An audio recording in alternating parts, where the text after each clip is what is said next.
right, as we continue tonight, reporting from Washington, D.C., the swamp, as I've been saying, House Republicans now unified behind an agenda to hold the Biden administration accountable on everything from the border to the origins of COVID, the FBI.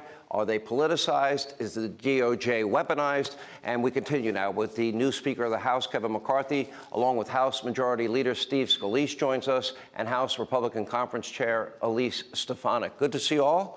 You guys all happy with your leadership now?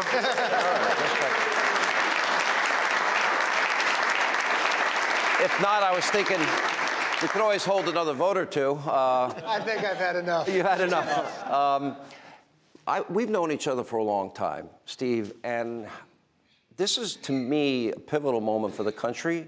I know, for example, I do 3 hours of radio every day, and I hear from my audience every day, and they are genuinely frightened about the economy, about energy, about open borders, all the things that is on that paper that Kevin has. How realistic is it that we can get all of this done? Well, Sean, I think it's so important that the American people finally said enough is enough. And look, there is a lot of despair out there. Families are struggling.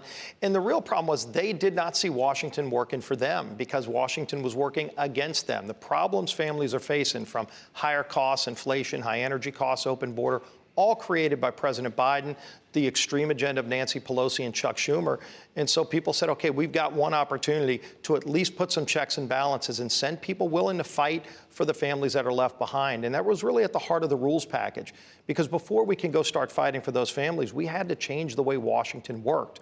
And that's really why the Democrats were so concerned about these rules changes, because they realized the party's over. The idea that you can write 4,000 or 5,000 page bills by dark of night, the old Pelosi way of you got to pass the bill to find out what's in it, those days are over. So that 72-hour rule is rock solid. 72-hour rule, single subject bills, Sean, allowing members, all members, not just in leadership, but rank and file members, to be engaged in the process of going to bat for those families who are struggling. And add amendments during the appropriations process. Yeah, that hadn't happened. You know what's the difference now? This is probably more people in the public that's ever been in the Capitol in the last 2 years. We've now opened the doors. I want to invite everyone who's listening. If you've ever dreamed of coming to D.C., come to D.C. And you know what? You can sit in the gallery and you can watch us debate.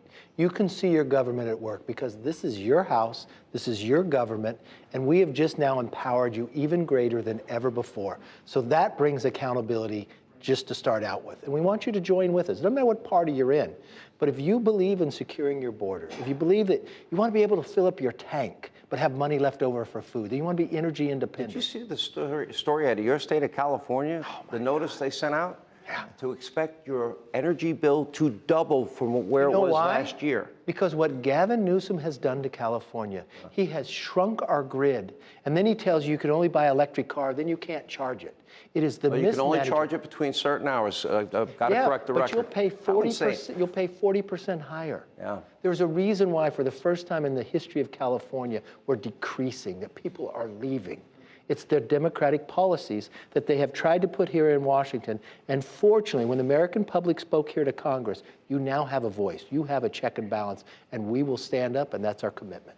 You know, Congresswoman, I've known you a long time. One of the things I'd like to see, and I'm seeing, is more diversity in the Republican Party. To me, the Democratic Party is the party of coastal elites. They're not representing the men and women that make this country run and work every day, to me. And I see the America First agenda. Why I like it so much is it really appeals to all the people in this country that get up every day, work hard, play by the rules, pay their taxes, obey the laws, and raise their kids, and don't want their values contradicted by some teacher with an agenda. And all of that is now on paper, written down. How confident are you that all of this will get accomplished? Well, I'm so confident. Take a look around at these wonderful members. This is the most diverse class of Republicans ever elected in the history of the United States Congress. We have more women than were ever elected before, more Hispanic members ever elected before, more African-American members in modern history. This shows that our party is growing, and I will tell you, the America First agenda is a growing big tent agenda. We've never done better than we do today among Hispanic voters. And President Trump and House Republicans were a huge part of doing that. And what's most important is the American people are going to judge us by the results we've delivered. Look at this past week. We're already keeping our promises. On day one, we repealed the 87,000 IRS agents. We just set up. By the way, most of them had a target on my back, but go ahead. Well, those agents were targeting hardworking Americans, working-class that was Americans. a report today. Absolutely. Yeah. Hardworking Americans like I represent in upstate New York.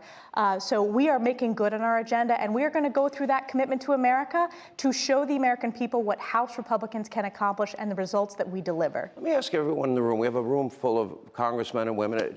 Is everybody on the same page with the commitments to America? Everybody? Is